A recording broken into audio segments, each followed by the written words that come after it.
நீங்கள் எதை இழந்தாலும் பொறுமையை மட்டும் என்றைக்குமே இழக்கக்கூடாதுங்க. பொறுமையாக இருக்கிற மனிதர் எந்த மாதிரி சூழ்நிலையாக இருந்தால் கூட சரி, அது எவ்வளோ கஷ்டமாக இருந்தால் கூட சரி, எல்லாத்தையுமே ஜெயிச்சு வெளியில் வந்துடுவார். இந்த பொறுமையாக இருக்கிறது எவ்வளோ முக்கியம் அப்படிங்கிறத ஒரு சின்ன கதை மூலமாக பார்ப்போம். முன்னொரு காலத்தில் ஒரு அழகான கிராமம் ஒன்று இருந்துச்சு. அந்த கிராமத்தில் காலணிகள் தயார் பண்ணுற ஒரு இளைஞர் ஒருத்தர் வாழ்ந்துட்டு வந்தார். அவர்கிட்ட சின்னதாக ஒரு கடை இருந்துச்சு. அந்த கடையில் விதவிதமான காலணிகளை தயார் பண்ணிக்கிட்டு இருப்பார். யாரெல்லாம் காலணிகளை ரிப்பேர் பண்ண கொடுக்குறாங்களோ அதையுமே ரிப்பேர் பண்ணி கொடுப்பாரு. இதை தினமும் வாடிக்கையாக செஞ்சுக்கிட்டே இருந்தார். இப்போ இவர்கிட்ட என்னென்னா, எல்லா வேலைகளையுமே ரொம்ப சீக்கிரமாக செய்யணும்னு ஆசைப்படுவார். யாராவது ஷூ ரிப்பேர் பண்ண கொடுத்தாங்கன்னா உடனே வேலை செய்ய ஆரம்பிச்சிருவார். வேகமாக ரிப்பேர் பண்ணி அவங்ககிட்ட ஒப்படைக்கணும் அப்படின்னு சொல்லிட்டு அந்த வேகத்தை எப்போவுமே காட்டிக்கிட்டே இருப்பார். அவர் எந்த அளவுக்கு வேகமாக இருப்பாருன்னா, அவங்க கொடுக்குற அந்த ஷூ என்ன ரிப்பேர் வேணாலும் இருக்கலாம், ஆனால் அதுக்கு அதிகபட்சம் 5 நிமிடங்கள், அப்படி இல்லைன்னா ஒரு 10 நிமிடத்துக்குள்ளார அந்த வேலையை முடித்து அவங்ககிட்ட ஒப்படைச்சிடணும் அப்படின்னு சொல்லிட்டு வேகமாக செயல்பட்டுக்கிட்டு இருப்பார். இவர்கிட்ட யாராவது புதுசாக காலணிகள் தயார் பண்ண சொன்னாங்கன்னா கால்களை பார்ப்பார். பார்த்துட்டு உடனே வேலையில் இறங்கிடுவார். அவருடைய கால்கள் என்ன சைஸில் இருக்குது, எந்த மாதிரி தயார் பண்ணணும் அப்படின்னு சொல்லிட்டு எந்த ஒரு அளவீடுகளுமே எடுக்க மாட்டார். அவர் டைரெக்டாக அந்த காலணிகளை தயார் பண்ண போயிடுவார். இதை ஒவ்வொரு நாளும் தொடர்ந்து செஞ்சுக்கிட்டே இருந்தார். ஒரு சமயம் ஒரு வயதான விவசாயி ஒருத்தர் இந்த இளைஞரை சந்திக்கிறதுக்காக வராரு. வந்தவர், இங்கே பாருப்பா, என்னுடைய பழைய ஷூஸ் எல்லாம் பார்த்தீங்கன்னா ரொம்ப டேமேஜ் ஆகிடுச்சு, நீ எனக்கு புதுசாக ஒன்று செஞ்சு தர முடியுமா அப்படின்னு சொல்லிட்டு கேட்குறாரு. உடனே இவருக்கு ரொம்ப சந்தோஷம். கண்டிப்பாக செஞ்சு தரங்கய்யா அப்படின்னு சொல்லிட்டு அவருடைய கால்களை பார்க்குறாரு. பார்த்துட்டு உடனே வேலையை தொடங்கிடுறாரு. அந்த விவசாயிக்கு ஒன்றுமே புரியல. என்னது இது, இவர் எதுவுமே செய்யாமல் உடனே வேலை செய்ய ஆரம்பிக்காரு அப்படின்னு சொல்லிட்டு அவரும் பொறுமையாக உட்காந்துக்கிட்டு இருக்கிறாரு. இப்போ இந்த இளைஞர் ஒரு 10 நிமிஷத்துக்குள்ளாரியே ஒரு அழகான ஒரு ஷூவை உருவாக்கிட்டாரு. அந்த ஷூவை எடுத்து இந்த விவசாயிகிட்ட கொடுக்குறாரு. ஐயா, நீங்கள் சொன்னது போலவே ஒரு அழகான ஷூவை ரெடி பண்ணியிருக்கிறேன், இதை நீங்கள் எல்லா சூழ்நிலையிலையும் போட்டுட்டு நடக்கலாம், ரொம்ப நல்லாயிருக்கும் அப்படின்னு சொல்லிட்டு அவர்கிட்ட கொடுக்குறாரு. இப்போ அந்த விவசாயி அதை போட்டு பார்க்குறாரு. போட்டுட்டு கொஞ்சம் தூரம் நடக்கிறாரு. நடந்துட்டு சொல்கிறாரு, இங்கே பாருப்பா, இந்த ஷூ ரொம்ப டைட்டாக இருக்குது, என்னுடைய கால்களை அங்கே கடிக்கிற மாதிரி இருக்குது, இது எனக்கு சரி வராதுப்பா அப்படின்னு சொல்லிட்டு அந்த ஷூக்களை கழட்டி கொடுக்குறாரு. உடனே அந்த இளைஞருக்கு ஒரு மாதிரி ஆயிடுச்சு. என்னது இது அப்படின்னு சொல்லிட்டு, சரி பரவாயில்லங்கய்யா, நீங்கள் அந்த ஷூக்களை கொடுங்க, நான் உங்களுக்கு அதை சரி பண்ணி கொடுக்குறேன் அப்படின்னு சொல்லிட்டு இப்போ அவர்கிட்ட இருக்கிற அந்த மெஷின்ஸ் எல்லாம் பயன்படுத்தி அந்த ஷூவை அப்படியே விரிவுபடுத்திட்டு மறுபடியும் அந்த விவசாயிகிட்ட கொடுக்குறாரு. இப்போ அந்த விவசாயி அந்த ஷூக்களை போட்டு நடந்து பார்க்குறாரு. இப்போ என்னாச்சுன்னா, அந்த ஷூக்கள் ரொம்ப பெருசாக இருக்குது. அவர் நடக்கும்போதே அவர் காலில் இருந்து அதை அப்படியே நழுவிக்கிட்டு போகிற மாதிரி இருக்குது. மறுபடியும் அந்த ஷூக்களை எடுத்துகிட்டு இல்லைப்பா, இது எனக்கு சரி வராது, இதை நீயே வச்சிக்க அப்படின்னு சொல்லிட்டு இவர்கிட்ட ஒப்படைச்சிட்டு அவருடைய பழைய ஷூக்களை போட்டுக்கிட்டு அந்த விவசாயி அங்கேருந்து போயிடுறாரு. அவர் அந்த மாதிரி செஞ்ச செயல் இந்த இளைஞருக்கு ஒரு மாதிரி ஆயிடுச்சு. இவ்வளோ நாள் அவரை பற்றி ரொம்ப பெருமை நினச்சிக்கிட்டு இருந்தார். அவர் செய்கிற எல்லா செயலும் எப்போவுமே சரியாக தான் போகும் அப்படிங்கிற நம்பிக்கையில் ரொம்ப வேகமாக செயல்பட்டுக்கிட்டு இருந்தார். இப்போ முதல் முறையாக அவர் செஞ்ச அந்த வேலை தவறாக போயிடுச்சு அப்படிங்கிறத அவரால் ஏற்றுக்கவே முடியலை. ரொம்ப சோகமாக அவருடைய வீட்டுக்கு போகிறாரு. வீட்டில் அவங்க பாட்டி இருக்காங்க. அவங்க பாட்டிக்கிட்ட நடந்த எல்லா விஷயத்தையும் சொல்கிறாரு. அதுக்கு அவங்க பாட்டி சொல்கிறாங்க, இங்கே பாருப்பா, நான் இதை உனக்கு ரொம்ப காலமாக சொல்லிக்கிட்டு தான் இருக்கிறேன். எப்போவுமே உன்னுடைய வாழ்க்கையில் இதை மட்டும் ஞாபகம் வச்சுக்க, நீ வேகமாக செயல்படுறதுக்கு முன்னாடி நீ கொஞ்சம் விவேகமாக செயல்படணும். வேகமாக செயல்பட்டால் மட்டும் நீ அந்த வேலையை சரியாக செஞ்சிட முடியாது. அதனால் இதுக்கப்புறம் சரியானபடி யோசிச்சுட்டு அதுக்கப்புறம் உங்கள் வேகத்தை காட்டு, கண்டிப்பாக நீ செய்கிற வேலை நல்லா வரும் அப்படின்னு சொல்லிட்டு அவங்க பாட்டி சொல்லி விடுறாங்க.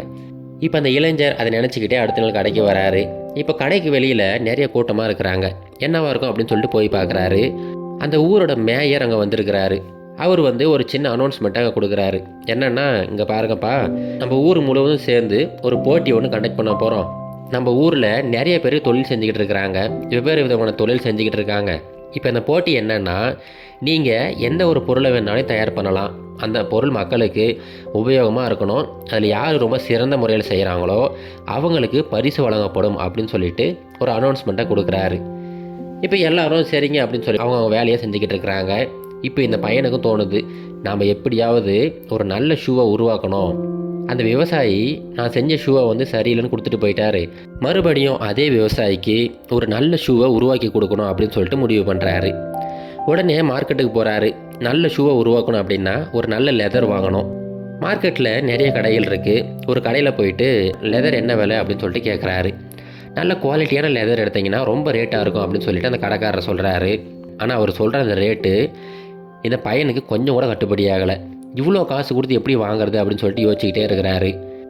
உடனே அந்த கடைக்காரர், இங்கே பாருப்பா, வாங்குறதா வாங்க, இல்லைன்னா இடத்த காலி பண்ணு அப்படின்னு சொல்லிட்டு கோவமாக அந்த இளைஞர்கிட்ட சொல்லிடுறாரு. உடனே இந்த இளைஞருமே சரிங்க நான் அப்புறமா வரேன் அப்படின்னு சொல்லிட்டு அங்கேருந்து கிளம்பி வராரு. இப்போ வரும்போது அவர் மனசுக்குள்ளார நிறைய எண்ணங்கள் தோணுது. இப்போ லெதர் இல்லாமல் அந்த ஷூவை உருவாக்க முடியாது, என்ன பண்ணலாம் அப்படின்னு சொல்லிட்டு யோசிச்சுக்கிட்டே இருக்கிறாரு. அப்படியே வர வழியில் நிறைய மனிதர்களை சந்திக்கிறாரு. ஒரு இடத்துல பார்த்தீங்கன்னா ஒரு டெய்லர் ஆளுகளில் பேடு மாதிரி மாட்டியிருக்கிறாரு. அந்த பேடில் சின்னதாக விரிசல் இருக்குது. அந்த விரிசலை சின்னதாக ஒரு லெதரை வச்சு சரி பண்ணிக்கிட்டு இருக்கிறாரு. அதே மாதிரி இன்னொரு இடத்துல ஒரு பேக்கரி ஒன்று இருக்குது. அந்த பேக்கரியில் இருக்கிற அந்த மனிதர் க்ளவுஸ் போட்டிருக்கிறாரு. அதுவுமே லெதர் க்ளவுஸ் தான். அந்த க்ளவுஸில் சின்ன சின்ன ஓட்டைகள் இருக்குது. அந்த ஓட்டைகளை சின்ன சின்ன லெதரை வச்சு சரி பண்ணியிருக்கிறாரு. இதையெல்லாம் பார்த்ததுக்கப்புறமா இந்த இளைஞருக்கு ஒரு நல்ல ஐடியா வருது. நாம ஏன் முழு லெதரை வச்சு அந்த ஷூவை உருவாக்கணும்? அதுக்கு பதிலாக நிறைய இடங்களில் இந்த லெதர் ஃபேக்ட்ரிலாம் இருக்குது. அவங்க கட் பண்ண லெதரை எல்லா இடத்துலையும் போட்டு வச்சுருப்பாங்க. அந்த லெதரை எடுத்துகிட்டு அதை நம்ம பயன்படுத்தி ஒரு ஷூவை உருவாக்கலாமே அப்படின்னு சொல்லிட்டு ஒரு முடிவு பண்ணுறாரு. அவர் முடிவு பண்ணது போலவே அடுத்த 2-3 நாட்கள் அந்த ஊரில் இருக்கிற எல்லா இடத்துக்கும் போகிறாரு. யாரெல்லாம் அந்த லெதரை கட் பண்ணி போட்டிருக்காங்களோ எல்லா லெதரையுமே சேகரித்து அவர் கடைக்கு கொண்டு வராரு. கொண்டு வந்தவர் ரொம்ப அவசரமெல்லாம் படலை. ஒரு ஷூவை உருவாக்குறதுக்கு லெதரை கட் பண்ணுறதுக்கு முன்னாடி பேப்பரில் முதல்ல கட் பண்ணி ட்ரைனிங் எடுக்கிறாரு. அவர் அந்த மாதிரி செஞ்சுக்கிட்டே இருக்கும்போது அந்த விவசாயி அங்கே வராரு. என்னப்பா இப்போவாது எனக்கு ஒரு நல்ல ஷூ செஞ்சு தருவியா அப்படின்னு சொல்லிட்டு அந்த விவசாயி இந்த இளைஞர்கிட்ட கேட்குறாரு. உடனே அந்த இளைஞருமே, ஐயா எனக்கு ரொம்ப மகிழ்ச்சி நீங்கள் வந்தது, உங்களுக்காக தான் நான் இப்போ ஒரு ஷூ ரெடி பண்ணிக்கிட்டு இருக்கிறேன், அந்த போட்டிக்காக ரெடி பண்ணிக்கிட்டு இருக்கிறேன். அதுக்கு முன்னாடி நான் முதல்ல உங்களுடைய காலோட அளவீடுகளை எடுக்கணும் அப்படின்னு சொல்லிட்டு அந்த விவசாயியை உட்கார வச்சு அவருடைய காலில் இருக்கிற மொத்த அளவீடுகளுமே எடுக்கிறாரு.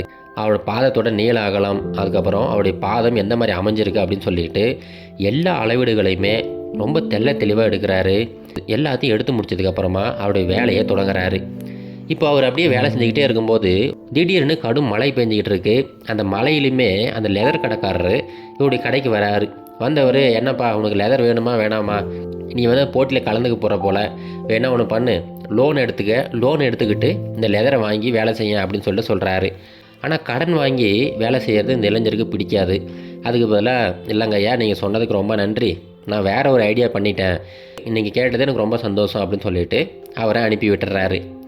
இப்போ இருக்கிற பொருளை வச்சு ரொம்ப தரமான ஷூக்களை உருவாக்கின ஷூக்களை அந்த போட்டியை எடுத்துகிட்டு போகிறாரு. இப்போ அங்கே இருக்கிற எல்லா மக்களும் அவங்க செஞ்சுருந்த பொருட்களை அங்கே காட்சிப்படுத்தியிருக்கிறாங்க. இப்போ அந்த மேயர் எல்லா பொருட்களையுமே பார்த்துட்டு வராரு. இப்போ இந்த இளைஞர் எடுத்துகிட்டு போனால் அந்த ஷூவுமே பார்க்குறாரு. அந்த ஷூவை எடுத்து எல்லா பகுதிகளையும் தொட்டு பார்க்குறாரு. அவ்வளோ அருமையாக வடிவமைச்சிருக்கிறாரு. அந்த ஷூவோட தரம் அவ்வளோ அருமையாக இருக்குது. அதுவும் ஒரு மனிதரோட அந்த காலோட அளவீடுகளுக்கு சரியாக பொருந்திருக்கு அப்படின்னு சொல்லிட்டு இந்த இளைஞருக்கு முதல் பரிசு கொடுக்குறாங்க. அதுக்கப்புறம் பார்த்தீங்கன்னா இந்த இளைஞர் அந்த ஷூவை அந்த விவசாயிகிட்ட கொடுத்துட்றாரு. அன்னையிலிருந்து அவரோட வேலையில் நிறைய மாற்றங்களை செஞ்சுக்கிட்டாரு. எதுக்குமே அவசரப்பட மாட்டார். எல்லாத்தையுமே ரொம்ப பொறுமையாக செய்ய ஆரம்பித்தார். கொஞ்சம் கொஞ்சமாக கடையை டெவலப் பண்ண ஆரம்பித்தார். அதுக்கப்புறம் அவர் மட்டும் இல்லாமல் நிறைய ஆட்கள் அங்கே வேலைக்கு வச்சு அவருடைய கடையை பெருசாக டெவலப் பண்ணிக்கிட்டார். இப்போது அந்த கதையில் இளைஞர் மாதிரி தாங்க நம்முடைய வாழ்க்கையிலுமே நம்ம எப்போல்லாம் அவசரப்படுறோமோ அப்போது தவறான முடிவுகள் எடுக்கிறதுக்கு அதிகப்படியான வாய்ப்புகள் இருக்குது. அதனால் இதுக்கப்புறம் எப்போவுமே நீங்கள் அவசரப்படாதீங்க. ரொம்ப பொறுமையாக நீங்கள் முடிவெடுங்க. கண்டிப்பாக நீங்கள் எடுக்கிற முடிவு ரொம்ப நல்ல முடிவாக இருக்கும். இது கரேஜ் டு ஆக்ட் மோட்டிவேஷன் கதைகள்.